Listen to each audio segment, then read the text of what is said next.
मेरा नाम सीमा बानू, मैं श्री मल्लिकार्जुन स्वामी हाई स्कूल में हिंदी शिक्षिका हूँ।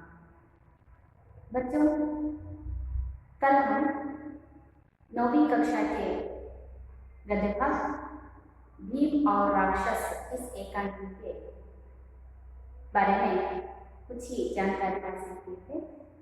आज हम उस एकांकी के अगले पाठ के बारे में जानेंगे। अच्छा बच्चों, भीम और राक्षस इस पाठ के लेखक कौन है? विष्णु प्रभाकर जी। कल की कक्षा में हमने विष्णु प्रभाकर जी के परिचय के बारे में भी जाना था। विष्णु प्रभाकर जी का जन्म 1912 में मीरापुर जिले के मुजफ्फरनगर में उनका जन्म हुआ। विष्णु प्रभाकर जी का जन्म कहाँ पर हुआ? मीरापुर जिले के मुजफ्फरनगर में उनका जन्म हुआ। हम लोगों ने उनकी प्रमुख एकांकी संग्रह भी देखी, जीवनियां भी, उनकी बहुत से रचनाओं के बारे में हमने कल जानकारी हासिल की। आज हम इस भीम और राक्षस एकांकी के अगले भाग के बारे में जानने से पहले पिछली कक्षा के भीम और राक्षस इस पाठ के कल की कक्षा के बारे में पुनर्मनन करेंगे। ठीक है? इस एकांकी में आने वाले प्रमुख पात्र हैं भीम, कुंती, ब्राह्मण, ब्राह्मणी और ब्राह्मण ब्राह्मणी यानी इस दंपति की एक बेटी और राक्षस यानी कि बकासुर। ये सब इस एकांकी में आने वाले प्रमुख पात्र हैं। पहले दृश्य में हमने देखा था कि मंच पर ब्राह्मण का घर, उस ब्राह्मण के घर में सभी सदस्य, इस ब्राह्मण के घर के सभी सदस्य रो रहे हैं। रोते रोते ब्राह्मणी यानी कि ब्राह्मण की पत्नी कहती है कि अजी मुझे जाने दीजिए, मैं जाऊंगी, क्योंकि बच्चे तो बड़े हो चुके हैं और उनकी देखभाल करने में आपको कोई कठिनाई नहीं होगी। तो ब्राह्मण कहता है, अरे नहीं, तुम ही चले जाएगी तो घर को कौन संभालेगा? मैं ही जाऊंगा, ऐसा ब्राह्मण कहता है। इन दोनों के बीच ब्राह्मण की बेटी कहती है कि अरे माँ, ना तुम जाओगी ना पिताजी को जाने देगी, तुम दोनों के बदले मैं जाऊंगी। यह बात सुनते ही ब्राह्मणी यानी कि ब्राह्मण की पत्नी जोर से रोते हुए कहती है कि अरे भगवान, मैंने ऐसा क्या पाप किया था कि मेरे सामने मेरे बच्चे मरने की बात कर रहे हैं। इन तीनों के बीच वार्तालाप होते समय उसी समय कुंती और भीम का प्रवेश हुआ। कुंती ब्राह्मण से पूछती है कि अरे भाई, तुम लोग रो क्यों रहे हो? क्या बात है? कुंती के पूछने पर भी ब्राह्मण और ब्राह्मणी कोई उत्तर नहीं देते। फिर भीम पूछता है, आप सब क्यों रो रहे हो? तो कोई जवाब नहीं देता। भीम क्रोधित होकर कहता है, रोना बंद करो और बात बताओ। ब्राह्मण इस एक चित्र नगरी में एक राक्षस रहता है। वह राक्षस हम सबकी रक्षा करता है। तब भीम ने कहा, अरे राक्षस नगरी की रक्षा कर रहा है तो तुम रो क्यों रहे हो? क्या तुमसे कोई अपराध हुआ है? तभी ब्राह्मण कहता है, अरे मुझसे तो कोई अपराध नहीं हुआ। यहाँ पर राक्षस हमारी यानी कि एक चित्र नगरी की रक्षा करता है। उसके बदले में वह हमसे एक गाड़ी अन्न, 2 भैंस और एक आदमी हर रोज लेता है। तब भीम को समझ में आया कि बारी बारी से यहाँ पर हर रोज एक गाड़ी अन्न, 2 भैंस और एक आदमी दिया जा रहा है। तभी ब्राह्मण को भीम को पता चला कि आज ब्राह्मण की बारी है, इसीलिए ब्राह्मण रो रहा है। कल की कक्षा में हम लोगों ने यहाँ तक देखा था। अब मैं पाठ का वाचन करूंगी, आप सब ध्यान से सुनिए। ब्राह्मण, बकासुर हम सब लोगों की रखवाली करता है और उसके बदले में हमसे एक गाड़ी अन्न, 2 भैंस और एक मनुष्य लेता है। भीम, रोज? ब्राह्मण, हाँ बेटा, रोज लेता है। नगर के सब लोगों ने मिलकर बारी बांध ली है। जब जिसकी बारी आती है तब वही यह सब सामान भेजता है। भीम, तो अब समझ में आया, आज तुम्हारी बारी है। अरे तो पहले ही क्यों नहीं बता दिया था? ब्राह्मण, सब लोग अपनी बारी भुगतते हैं, ना भुगते तो वह राक्षस सारे नगर को उजाड़ दे, हजारों मनुष्यों को एक साथ खा जाए। भीम, और जो कोई अपनी जगह दूसरा आदमी भेज दे? ब्राह्मण, हाँ भेज सकता है, उसे तो आदमी चाहिए। बहुत से लोग ऐसा करते हैं। कुंती, तो क्या यहाँ आदमी बिकते हैं? ब्राह्मण, हाँ बहन, बिकते हैं। मेरे पास धन नहीं है, होता तो एक आदमी खरीद भेज देता। भीम, बड़ी अजीब नगरी है यह, यहाँ आदमी बिकते हैं। मालूम होता है यहाँ के आदमियों में आपस में प्रेम और एकता नहीं है। कुंती, लेकिन ऐसा तुम कब तक उस राक्षस का पेट भरते रहोगे? ब्राह्मण, यह तो कोई सोचता ही नहीं। जब जिसकी बारी आती है तभी उसे ध्यान आता है। बस रो पीट कर कुछ दिनों में वह भी सब लेकर लेते हैं। भीम, कब से ऐसा होता आ रहा है? ब्राह्मण, पिछले 40 वर्षों से। भीम हंसकर, बड़े बहादुर हो तुम लोग। अरे 40 वर्षों में कोई एक भी आदमी ऐसा नहीं पैदा हुआ जो उस राक्षस को पाट पड़ा सकता हो। अगर तुम हिम्मत करो तो उसे मार सकते हो। कुंती, चलो भाई, तुम चिंता मत करो, उठो, खाओ पियो, जाओ बहन, तुम रसोई में जाओ, और बेटी तुम अपना काम देखो, कल तुम में से कोई नहीं जाएगा। ब्राह्मण, क्या क्या कहा तुमने बहन? हम में से कोई नहीं जाएगा? कुंती, हाँ, तुम में से कोई नहीं जाएगा। ब्राह्मण, तो कौन जाएगा? कुंती, मेरा एक बेटा, मेरे तो 5 बेटे हैं ना।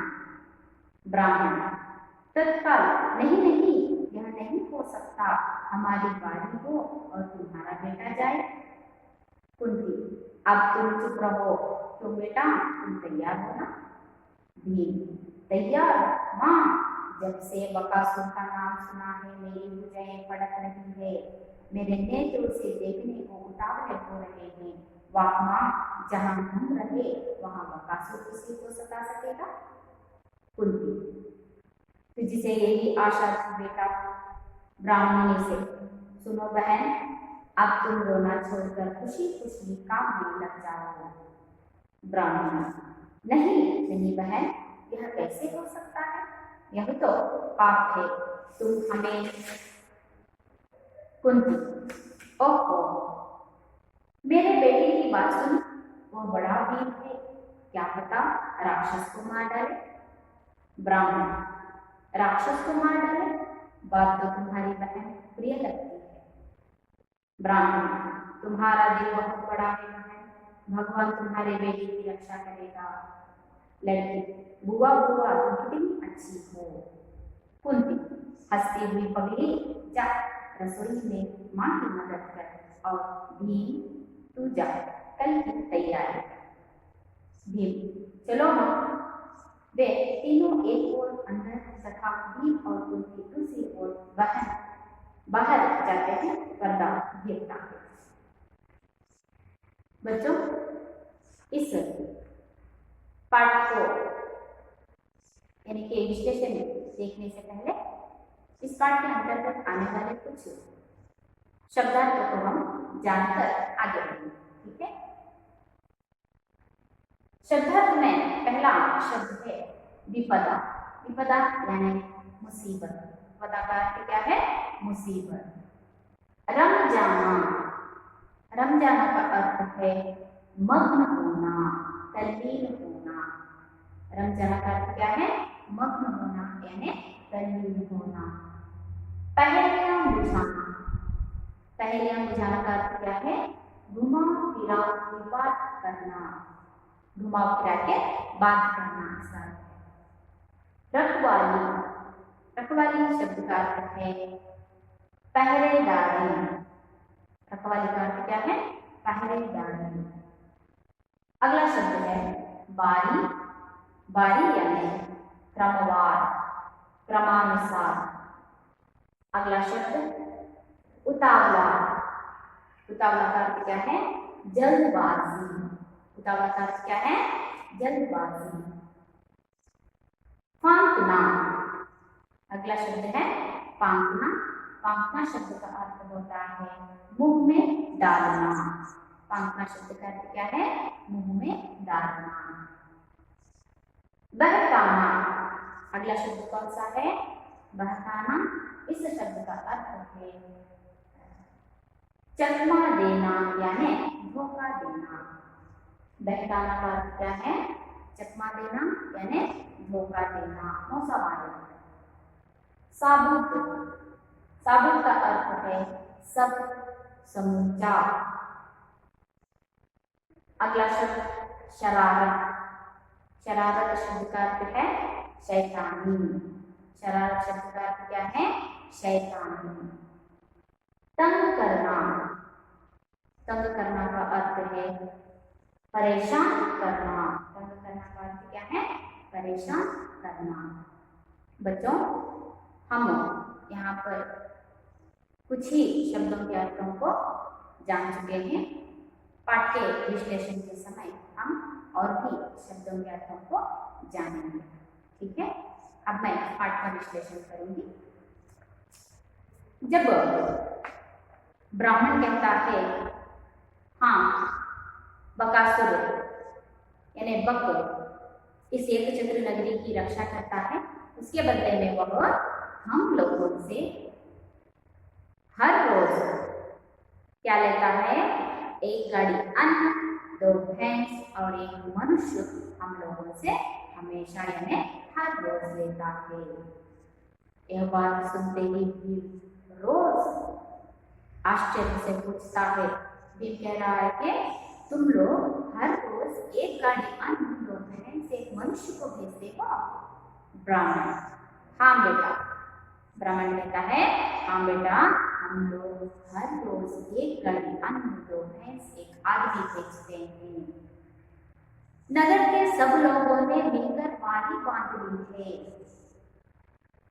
हम एकछत्र नगरी के लोगों ने यह क्रम को बारी बांध ली है। जब जिसकी बारी आती है, जब जब जिस जिस परिवार की बारी आती है कि एक गाड़ी अन्न, 2 भैंस एक आदमी को देने की, जिसकी बारी आती है तब वही यह सामान बेचते हैं। ब्राह्मण कहता है, हाँ बेटा, हम लोगों ने यह क्रम को बारी बांध ली है। बारी का मतलब क्या है? क्रमानुसार हम लोगों ने क्रम से एक गाड़ी अन्न, 2 भैंस एक आदमी देने का क्रमानुसार बारी बांध ली है।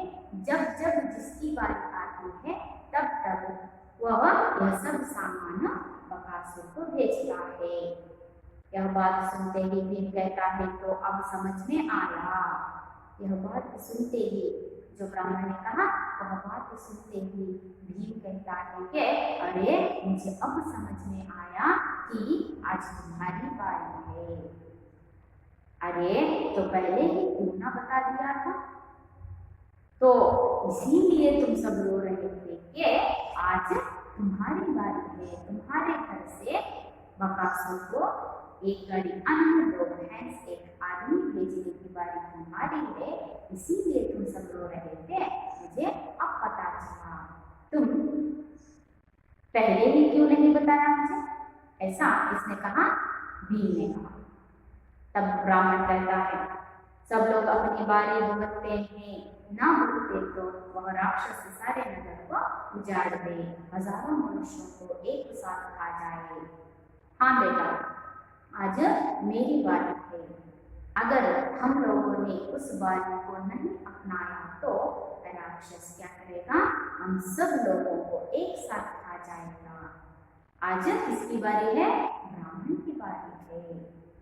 तभी भीम कहता है, और जो कोई अपनी जगह दूसरे आदमी भेज दे तो आज तुम्हारी बारी है, ठीक? अगर तुम्हारे बदले में राक्षस के पास कोई और जाएगा तो? इसने कहा, भीम ने। तब ब्राह्मण कहता है, हाँ, भेज सकता है। हाँ, जब जिसकी बारी आती है उसके बदले में कोई और आदमी जा सकता है, क्योंकि उसे तो केवल आदमी चाहिए। राक्षस को केवल खाने के लिए एक आदमी चाहिए। वो आदमी कोई भी हो सकता है। बहुत से लोग ऐसा करते हैं। हमारे इस एक चित्र में बहुत से लोग अपनी बारी आती है उसके बदले कोई और आदमी भेजता है, ऐसा बहुत से लोग करते हैं। तभी कुंती कहती है, तो क्या यहाँ आदमी दिखते हैं? कुंती आश्चर्य से कहती है, तो भैया, क्या यहाँ पर आदमी दिखते हैं? ब्राह्मण, हाँ बहन। ब्राह्मण उत्तर देता है, हाँ बहन, यहाँ पर आदमी दिखते हैं। मेरे पास धन नहीं है, होता तो एक आदमी खरीद कर भेज देता। हाँ बहन, यहाँ पर आदमी दिखते हैं। मेरे पास भी धन होता, यानी पैसा होता, तो मैं भी एक आदमी खरीद देता और बकासुर के भोजन के लिए भेज देता। कुंती, भीम कहता है, बड़ी अजीब नगरी है यह। अरे, कितनी अजीब नगरी है। अजीब का मतलब है विचित्र नगरी है यह।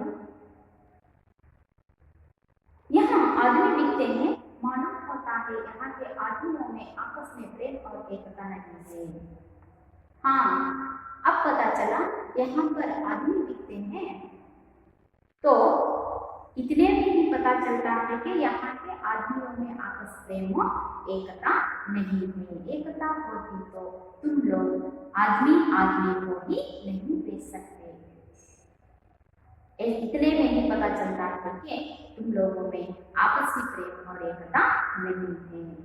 तभी कुंती कहती है, लेकिन ऐसा तुम कब तक उस राक्षस का पेट भरते रहोगे? अब तुम कितना दिनों तक इस राक्षस का पेट भरते रहोगे? ब्राह्मण,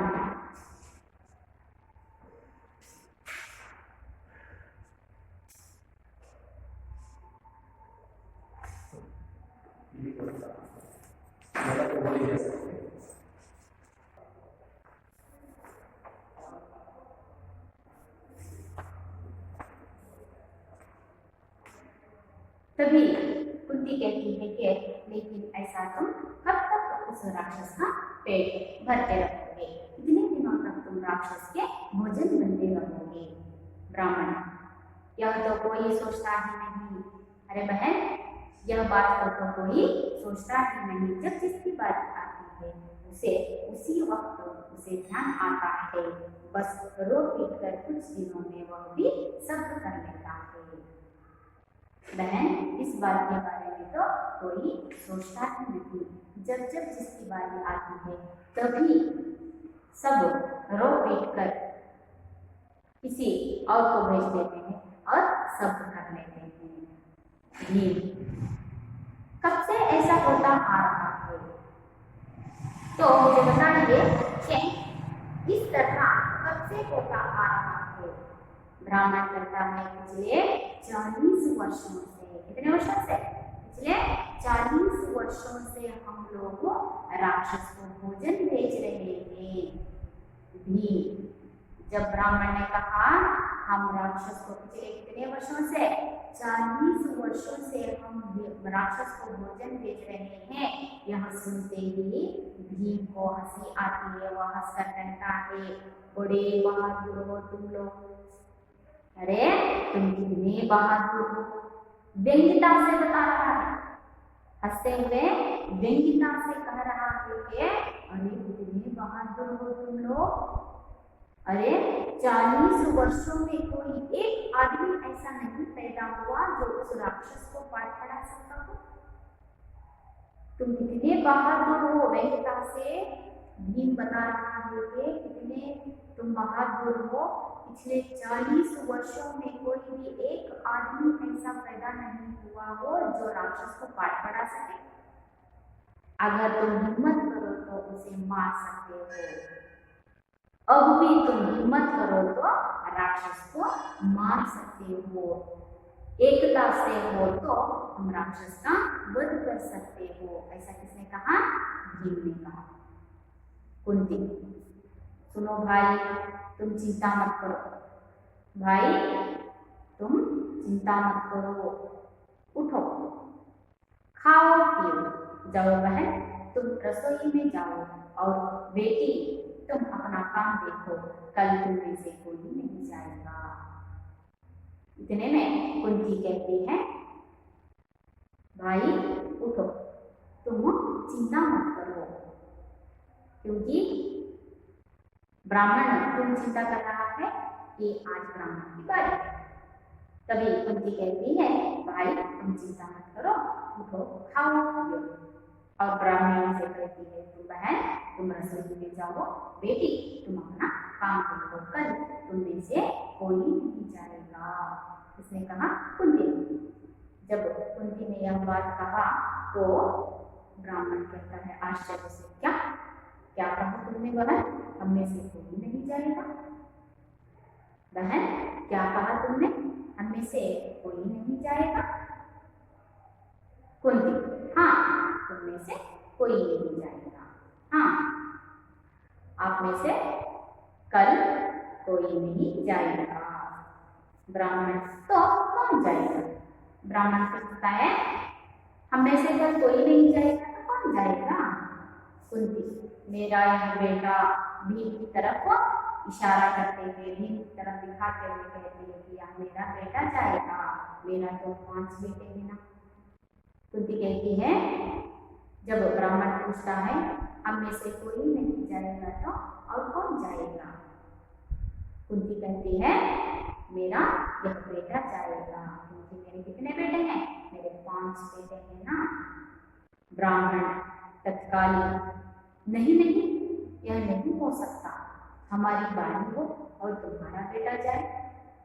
बहन ऐसा कतई नहीं हो सकता, अब तो हमारी बारी है और हमारी बारी हो और कोई और जाए, यानी तुम्हारा बेटा जाए, ऐसा नहीं हो सकता। कुंती, अब तुम चुप रहो। क्यों बेटा, तुम तैयार हो ना? कुंती ब्राह्मण से कहती है, अब तुम चुप रहो, कोई बात मत करो। क्यों बेटा, तुम तैयार हो ना? किसी से कहा? भीम से कहा। भीम कहता है, तैयार? माँ मुझसे तैयार है यह पूछ रही हो? जब से बकासुर का नाम सुना है मेरी भुजाएं फड़क रही है। माँ जब से मैं ब्राह्मण के मुंह से बकासुर का नाम सुना है ना, तब से मेरी भुजाएं फड़क रही है। मेरे नेत्रों से देखने को उतावले हो रहे हैं। मेरे नेत्र यानी मेरे आंख बकासुर को देखने के लिए उतावले हो रहे हैं। उतावले का अर्थ क्या है? जल्दबाजी, देखने की बहुत पात्रता से मैं जप रहा हूँ। वहाँ जहाँ हम रहे वहाँ बकासुर किसी को सता सकेगा? माँ जहाँ हम रहे वहाँ बकासुर किसी को सता सकेगा? मैं कब बकासुर को देखूंगा, बहुत ही उतावला हो रहा हूँ। तब कुंती कहती है तुझसे यही आशा थी बेटा, बेटा मुझे तुझसे यह आशा थी। यह कहते हुए ब्राह्मण की तरफ फिर कर कहती है सुना बहन, बहन मेरे बेटे की बात तुमने सुना, अब तुम रोना छोड़कर खुशी खुशी काम में लग जाओ। बहन मेरे बेटे की बात तुमने सुना, अब खुशी खुशी तुम अपने काम में लग जाओ। ब्राह्मणी नहीं नहीं बहन, यह कैसे हो सकता है? ब्राह्मणी बोलती है बहन ऐसे कैसे हो सकता है, यह तो पाप है। किसने कहा? ब्राह्मणी ने कहा।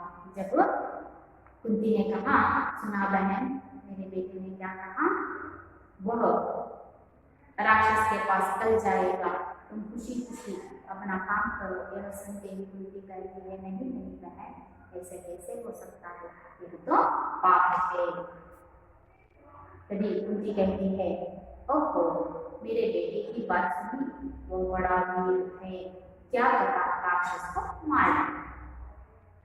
ओहो बहन तुम क्यों इतना चिंता कर रही हो, क्यों तुम इतनी चिंता कर रही हो? मेरे बेटे की बात सुने ना, वो बकासुर को देखने में उतावला हो रहा है, क्या पता कल वह भोजन होने के बजाय राक्षस का ही वध कर दे। ब्राह्मण यह बात सुनते ही ब्राह्मण कहता है राक्षस को मार डाले, बात तो तुम्हारी बहन प्रिय लगती है। ब्राह्मण कहता है राक्षस को मार डाले, बहन तुम्हारी बात तो प्रिय लगती है, सुनने में बहुत ही आनंद लग रहा है। ब्राह्मण कुंती से कहती है तुम्हारा दिल बहुत बड़ा है बहन, भगवान तुम्हारे बेटे की रक्षा करेगा। बहन तुम्हारा दिल बहुत ही बड़ा है, भगवान तुम्हारे बेटे की रक्षा करेगा। इतने में लड़की कहती है बुआ बुआ तुम कितनी अच्छी हो, बुआ तुम कितनी अच्छी हो। कुंती हंसते हुए कुंती उस लड़की की बात सुनकर हंसते हुए कहती है पगली जा रसोई में माँ की मदद कर आओ। भीम पहले उस लड़की से कहती है पगली जा अपनी माँ से मदद कर, रसोई में मदद कर। और भीम की तरफ मुड़ कर कहती है भीम तू जा कल की तैयारी कर, भीम तू जाकर कल की तैयारी कर। भीम अपनी माँ से कहता है चलो माँ अब चले। वे तीनों एक और तीनों यानी ब्राह्मण ब्राह्मणी और उनकी बेटी तीनों घर की अंदर जाते हैं। भीम और कुंती दूसरी ओर, भीम और कुंती बाहर जाते हैं। पर्दा गिरता। यहाँ पर इस एकांकी का पहला दृश्य खत्म हो चुका है। अब दूसरा दृश्य, इस एकांकी का पहला दृश्य कहाँ पर खत्म होता है? ब्राह्मण के घर के आंगन में। अब इस एकांकी का दूसरा दृश्य मंच पर जंगल का दृश्य। अब मंच पर दूसरा दृश्य दिखाया जा रहा है। मंच पर दूसरा दृश्य है जंगल का दृश्य। बकासुर का मकान दिखाई देता है। जंगल में बकासुर का मकान दिखाई दे रहा है, किले जैसा है। मकान कैसा है? किले जैसा है। पर्दा उठने पर भीम मस्ती में इधर उधर घूमते दिखाई दे। भीम चिल्ला रहा है और बीच बीच में अन्न के मुट्ठे भर भर कर फेंकता रहा है। अब इस एकांकी के दूसरा दृश्य कहाँ पर है? जंगल में। जंगल में राक्षस का मकान, वह एक किले के जैसा मकान है। भीम, पर्दा उठते ही भीम उतावला होकर जल्दबाजी में राक्षस को देखने के उतावलेपन पर इधर उधर घूम रहा है और जो राक्षस के लिए गाड़ी पर अन्न लाया है उस अन्न के मूठों को फांक रहा है। फांक रहा है का अर्थ है मुंह में डालना। मुंह में अन्न के मूठों को डालते हुए राक्षस का इंतजार कर रहा है, उतावलेपन से देख रहा है। यह दृश्य है। दूसरे दृश्य, भीम ओहो हंसना और हंसते हुए 2 क्षण बाद बकासुर मकान से झांकता है। जब भीम अट्टहास से हंस रहा है, उस हंसी की आवाज सुनकर बकासुर मकान से झांकता है, अपने किले से झांक रहा है कि इस जंगल में कौन इतने जोर जोर से हंस रहा है। ऐसा देखने के लिए राक्षस अपने किले से झांकता है। झांकते हुए बकासुर कहता है, इस आदमी ने शोर मचाया, बड़ा अजीब आदमी है, डरने के बजाय हंसता है, देखता हूं कौन है वो। जब भीम की हंसी की आवाज राक्षस को सुनाई दी तो राक्षस ने अपने किले से झांक कर देखा। देखते ही ओ इस आदमी ने शोर मचाया है। यह आदमी हंस रहा है, बड़ा अजीब, बहुत ही विचित्र आदमी है। यहाँ पर मैं हूँ, यानी यहाँ पर राक्षस है। यह सुनकर डरने की बजाय यहाँ हंस रहा है, देखता हूँ कौन है। इसने अपने मन में ही, राक्षस अपने मन में ही बोल रहा है। भीम अन्न खाकर अन्न के मूठों को अपने मुंह में डालते हुए गाना गा रहा है। खाना खा गाना गा। अपने मुंह में अन्न के मूठों को डालते हुए क्या कह रहा है? खाना खा गाना गा। बकासुर, तू कौन है? बकासुर कहता है, अरे वो तू कौन है? कोई जवाब नहीं देता तो वह सामने आता है। बकासुर पीछे ही खड़ा रहकर कहता है, अरे तू कौन है? तो भीम कोई जवाब नहीं देता। फिर बकासुर कहता है, ऐ गधे, मैं तुझसे पूछता हूँ तू कौन है? अरे गधे, मैं तुझसे ही पूछ रहा हूँ तू कौन है? कोई उत्तर नहीं। भीम फिर भी उत्तर नहीं देता। बकासुर को गुस्सा आ गया, क्रोधित में कहता है, अरे दुष्ट, सुनता नहीं? फिर बकासुर ने कहा, अरे दुष्ट, सुनाई नहीं देता? भीम उसी तरह चिल्लाता हुआ घूमता रहता है। देखिए भीम जिस तरह बकासुर बात कर रहा है, इन्हें बोल रहा है, उसी बात को दोहराते हुए भीम चिल्लाता हुआ घूमता रहता है। तभी बकासुर को अधिक क्रोध आता है। अरे बदमाश, क्या तूने बकासुर का नाम नहीं सुना? अरे बदमाश, क्या तूने बकासुर का नाम नहीं सुना? भीम एकदम बकासुर का नाम सुनते ही भीम जो चिल्लाता हुआ घूम रहा था, जब बकासुर ने कहा, अरे तूने बकासुर का नाम नहीं सुना? यह बकासुर का नाम सुनते ही भीम एकदम से, बकासुर कहाँ है? बकासुर का नाम सुनते ही कहता है, अरे कहाँ पर है बकासुर? बकासुर, मैं हूँ बकासुर। अब पता तू मेरे भोजन क्यों खा रहा है? मैं ही हूँ बकासुर। अब बता तू मेरा भोजन क्यों खा रहा है? भीम, तो तू है बकासुर? अरे तू ही है बकासुर? बड़ा झूठा है बे तू। अरे इतना झूठा है बे तू, इतना झूठ बोलता, मुझे बहकाता है, अबे तू तो भैंस जैसा है। बकासुर कहाँ पर है बकासुर? तो भीम ने कहा, तो बकासुर कहता है मैं हूँ बकासुर। तो भीम कहता है तो तुम है बकासुर? अरे झूठ क्यों बोलता है, मुझे बहकाता है, यानी चकमा देता है, मुझे धोखा दे रहा है यह कहते हुए कि मैं हूँ बकासुर।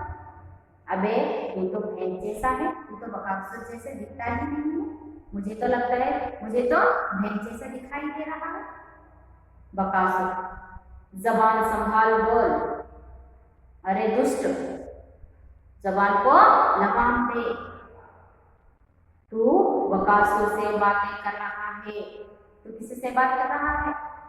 बकासुर से बात कर रहा है, राक्षस से बात कर रहा है। मेरी भैंस कहाँ है? मुझे भोजन के लिए एक चक्र नगरी में आज एक गाड़ी अन्न, 2 भैंस, 1 आदमी भेजना था। अन्न तो तू ही खा रहा है, मेरी भैंस कहाँ पर है? किसने कहा? बकासुर ने। भीम एक तो तू है, एक मुझे समझ ले। जब बकासुर ने कहा मेरी भैंस कहाँ है, तो भीम उत्तर देता है एक भैंस तू ही समझ ले, यानी कि अब भैंस कौन है? बकासुर। एक भैंस तू ही समझ ले और एक मुझे समझ ले और एक मैं भैंस को ऐसे समझ ले। भीम अट्टहास से बकासुर को गुस्सा आ गया। उसी क्रोधित में बकासुर कहता है ओ दुष्ट, अरे दुष्ट तू ऐसे नहीं मानेगा, तू ऐसे नहीं मानेगा, मैं अभी तुझे पानी पिलाता हूँ, तू ऐसे नहीं मानेगा, मैं अभी तुझे पानी पिलाता हूँ। साबुत ना चबा गया तो बकासुर ना कहना आ, तो तुझे पूरा का पूरा मैं खा नहीं गया तो मुझे क्या समझना? बकासुर ना कहना, तो ऐसे नहीं मानेगा। भीम आने को क्या है? अरे आने का क्या है, ले आ। अरे मुझे बुलाता है, ठीक है ले मैं आ गया हूँ, कुश्ती लड़ेगा? उसने कहा, भीम ने कहा, भीम कह रहा है कि क्यों मेरे साथ कुश्ती लड़ेगा? आ लड़, मेरे साथ कुश्ती लड़ेगा, आ लड़। दोनों कुश्ती लड़ते हैं, दोनों के बीच कुश्ती लड़ते हैं। शोर मत कर। भीम राक्षस को पकड़े हुए कहता है शोर मत कर, चिल्ला मत, अब बोल, दबाओ गला। राक्षस का गला पकड़े हुए भीम ने कहा शोर मत कर, चिल्लाना नहीं, अब बता गला दूं, दबा दो गला, तुम्हारा गला दबा दूं? बकासुर चीखता है। भीम बकासुर के गले को कस के पकड़ा हुआ है और कह रहा है कि चिल्ला मत, अब बता दबा दूं गला। तो कस के पकड़े हुए उस दर्द को ना सहते हुए राक्षस चिल्लाने लगता है, चीखने लगता है। चीखता क्यों है बे? भीम कहता है अरे मैंने कहा ना चीखना मत, चिल्लाना मत, चीखता क्यों है बे? 40 साल से एक गाड़ी अन्न, एक आदमी 2 भैंस, एक गाड़ी अन्न रोज खा रहा है, अरे चिल्लाता क्यों है? पिछले कितने वर्षों से? 40 वर्षों से एक आदमी 2 भैंस, एक गाड़ी अन्न खा रहा है, कहाँ है सब? इतना सब खा चुका है, कहाँ पर है? इतनी ही शक्ति है, चिल्लाता क्यों है? निकाल। 40 वर्षों से जो एक आदमी 2 भैंस, एक गाड़ी अन्न जो खाता था सब निकाल बाहर है। अबे सुनता है, बक चीखता है, उसको कस के पकड़ा हुआ है, उसी दर्द में भी राक्षस चिल्लाता है। भीम अट्टहास करता है और भीम कहता है अबे चीखता क्यों है? चुप रहो, मैं कहता हूँ चुप रहो, अबे चिल्लाता क्यों है? मैंने कहा ना चुप रहो, चिल्लाना मत। अब एक सुनता नहीं। मैंने कितना कहा तुम्हें चिल्लाना मत, लेकिन तुम सुनता ही नहीं। बक चीखता है, बड़ा जोर लगता है और उसकी आंखें फट जाती है। भीम उसी अट्टहास से बकासुर को कस के पकड़ा हुआ है। जितना दबाव डाल रहा है उतना दबाव डाल चुका है। उसी दबाव में बकासुर के आंखें बाहर आ जाती हैं, आंखें फट जाती हैं। तो ले जोर से धरती पर पटकता है। जब बकासुर की आंखें बाहर आ चुके तो भीम बकासुर के देह को, शरीर को जोर से धरती पर पटक देता है। अभी तेरे 2 टुकड़े किए देता हूँ, अभी मैं तुम्हें चीर डालता हूँ, 2 टुकड़े कर देता हूँ, ऐसा कहते हुए चीर देता है। उस बकासुर के दोनों पैरों को हाथ में पकड़े हुए भीम बकासुर को चीर देता है। एक भयंकर चीख के साथ राक्षस मर जाता है। एक भयंकर चीख के साथ राक्षस का वध हो जाता है। भीम अट्टहास करता है। भीम खुशी से उस राक्षस के मृतदेह के सामने घूमने लगता है, अट्टहास करने लगता है। मर गया, चींटी की तरह मर गया। वाह बेटा, 40 वर्षों से एक चक्र नगरी के लोगों को सता रहा था, चींटी की तरह मर गया। वाह बेटा, ऐसा कहते हुए उस राक्षस के मृतदेह के चारों ओर अट्टहास से फिरता रहता है। उसी समय उस राक्षस के देह के चारों ओर अट्टहास से फिरते समय बड़े जोर का शोर उठता है। राक्षस लोग दौड़कर आते हैं, कांपते को देखते हैं। उसी इनके जब भीम राक्षस को चीरता है, यानी के चीर देता है, तभी एक भयंकर आवाज आती है। उस भयंकर आवाज सुनते ही वहां पर राक्षस लोग दौड़ते हुए आते हैं। जब राक्षस के मृतदेह के पास भीम को देखते हैं तो कांपते हुए, डरते हुए भीम को देखते हैं। तभी उन सभी को देखकर भीम कहता है, अरे तुम बकासुर के सिपाही हो, और तुम ही बकासुर के सिपाही हो। खबरदार जो अब शरारत की, खबरदार अब आप लोग कोई शरारत की, रहना हो तो रहो, वरना वालों को तंग ना करना, समझे। तुम्हें इस जंगल में रहना हो तो रहो, लेकिन इस एक चक्र नगरी के लोगों को तुम्हें से कोई तकलीफ नहीं होनी चाहिए, विडंबना नहीं होनी चाहिए। जाओ, भागो, ले जाओ इस लाश को, यहाँ से निकल जाओ और इस लाश को यहाँ से लेकर जाओ। किसी की बोल नहीं निकलती, सभी भयातुर खड़े रहते हैं। इतना बोलने पर भी राक्षस लोग वहां से उस राक्षस का शरीर उठाने के लिए कोई तैयार नहीं होता। तभी भीम कहता है, अबे सुनते नहीं, अरे जो मैंने कहा तुमने सुना ही नहीं दिया। लाश को उठाकर नगरी के दरवाजे पर रख दो, जिसे सब गांव वाले देख ले। इस लाश को लेकर कहां पर ले जाओ? उसे एक चक्र नगरी के दरवाजे पर रख दो, जिसे सब गांव वाले देख ले। इस लाश को एक चक्र नगरी के लोग देख ले। एक राक्षस हकलाते हुए धीमी आवाज में बोलते हैं, जी जी, अच्छा ठीक है। एक राक्षस कहता है, भीम और आदमियों को मत खाना। देखो, अगर तुम में से कोई एक आदमी को खाया तो मैं सभी का यही हाल करूंगा, जैसे मैंने इस राक्षस का किया है, बकासुर का किया है।